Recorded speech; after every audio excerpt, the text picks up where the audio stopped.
નમસ્કાર, આપ જોઈ રહ્યા છો નેશન પ્લસ ન્યૂઝ. હું છું આપની સાથે હેતુ વગર. સુરતમાં બાળ તસ્કરીનું મોટું રેકેટ ઝડપાયું છે, જેમાં સુરત ક્રાઇમ બ્રાન્ચે અંજલિ મિશ્રાની ધરપકડ કરી છે. સુરતમાં બાળ તસ્કરીનું મોટું રેકેટ ઝડપાયું છે. સુરત ક્રાઇમ બ્રાન્ચે અંજલિ મિશ્રાની ધરપકડ કરી છે. 8 દિવસથી બાળકીનો કબજો મેળવ્યો છે, જેમાં બાળકીના જન્મના પુરાવા રજૂ કરી શક્યા ન હતા. બાળકીની મહારાષ્ટ્રના ઔરંગાબાદથી ચોરી કરી જે બાળકીને વેચવાના ફિરાકમાં હતા તે પહેલા ક્રાઇમ બ્રાન્ચે તેને ઝડપી પાડી છે. કુલ 2 મહિલાની ધરપકડ થઈ છે.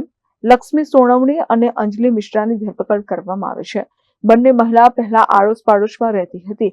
ઔરંગાબાદથી બાળકને લાવ્યાની કબૂલાત કરી છે. અગાઉ કોઈ બાળકની તસ્કરી કરી છે કે કેમ તેની તપાસ ચાલુ છે. બાળકીને વેચવા 2 થી 3 લોકોનો મહિલાઓએ સંપર્ક કર્યો હતો. પહેલા પોતાનું બાળક હોવાનો દાવો કર્યો હતો. મહિલાઓના મોબાઈલમાંથી અન્યને બાળકીના ફોટા મોકલ્યા હોવાની હકીકત મળી આવી છે. તો ઊંડાણપૂર્વકની પૂછપરછમાં બાળ તસ્કરી કરી હોવાની કબૂલાત કરી છે. બાળકીને હાલ CWC સેન્ટરમાં ખસેડવામાં આવી છે. ક્રાઇમ બ્રાન્ચમાં એક ઇન્ફોર્મેશન મળી હતી કે એક 6 થી 8 દિવસના બાળકને વેચવા માટે પ્રયત્ન થઈ રહ્યો છે. આ બાતમી આધારે ક્રાઇમ બ્રાન્ચમાં વેરીફાઈ કરી ક્રાઇમ બ્રાન્ચના ઇન્સ્પેક્ટર જાડેજા, PSI પટિયાર અને એમની ટીમ દ્વારા એક જગ્યાએથી રેડ કરવામાં આવી, જ્યાં અંજલિબેન મિશ્રા જે મૂળ રાયબરેલી જિલ્લાના છે અને ચોક બજાર વિસ્તારમાં સુરતમાં રહે છે, એમના ઘરેથી એક 8 દિવસનું બાળક મળી આવ્યું.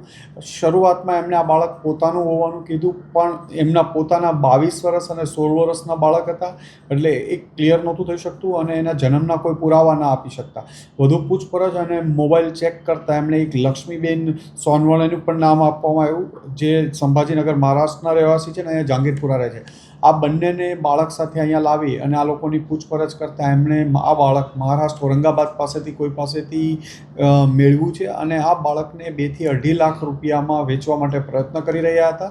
ત્યારે ક્રાઇમ બ્રાન્ચની ટીમ દ્વારા એને પકડી પાડવામાં આવ્યા છે. હાલમાં બાળકને CWCને સોંપવાની અને હોસ્પિટલમાં એમનો મેડિકલ ચેકઅપને એની સારવાર છે. કાલ સાંજથી પોલીસ દ્વારા મહિલા પોલીસ કોન્સ્ટેબલ દ્વારા એની સારવાર કરવામાં આવી રહી છે, એની સંભાળ રાખવામાં આવી રહી છે. અને આ તથ્યો બાળક પહેલાં પણ ભૂતકાળમાં લોકો લાવ્યા હતા, બાળક વેચવાનું કંઈ કરે છે, ક્યાં ક્યાં પ્રયત્નો કર્યા વગેરે બાબતની તપાસ ચાલી રહી છે. આ લોકોની સર, અંજલિ મિશ્રા છે એ શું કરે છે પર્ટિક્યુલર, એમના હસબન્ડ શું કરે છે?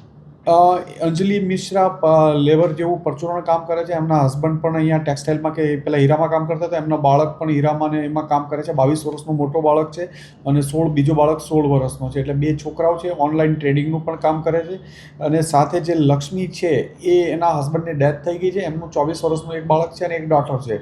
એ પણ ઓનલાઈનનો ટ્રેડિંગનો બિઝનેસ કરે છે. સર, લક્ષ્મી અને અંજલિ એકબીજાના સંપર્કમાં કેવી રીતે આવ્યા? આ બંને પહેલાં આજુબાજુમાં રહેતા હશે એટલે મિત્રતા થયેલી અને ઘણા ટાઈમથી બંને એક સાથે પરિચિતમાં છે.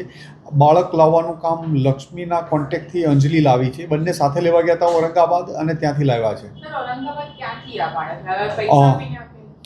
એ વેરીફાઈ કરી રહ્યા છે. હાલમાં એ પૈસાનું ના પાડે છે કે પૈસા આપીને નથી લાવ્યા. એમના જ્યાંથી લાવ્યા છે એની ડિટેલ અમને થોડી મળી છે. અમે વેરીફાઈ કરાવી રહ્યા છીએ. ત્યાંનું ઇન્વેસ્ટિગેશન આગળનું ચાલુ છે, એટલે હમણાં એ રિવીલ નથી કરતા. એમણે વેચવા માટે અલગ અલગ 2 થી 3 લોકોનો સંપર્ક કર્યો છે. મોબાઈલમાં પણ એમને બાળકના ફોટા મોકલેલા છે, તો એ પણ વેરીફાઈ કોને લેવા માટે અને એ માણસોએ પોલીસને કોઈને ઇન્ફોર્મ કેમ ના કર્યું એ બાબતમાં પણ તપાસ કરી રહ્યા છે. Report nation plus news Surat. સમાચારોના સતત અપડેટ મેળવવા માટે અમારી નેશન પ્લસ ન્યૂઝની YouTube ચેનલને સબસ્ક્રાઇબ કરો, બેલ આઇકન દબાવો અને જોડાયેલા રહો Facebook, Instagram અને Twitter પર.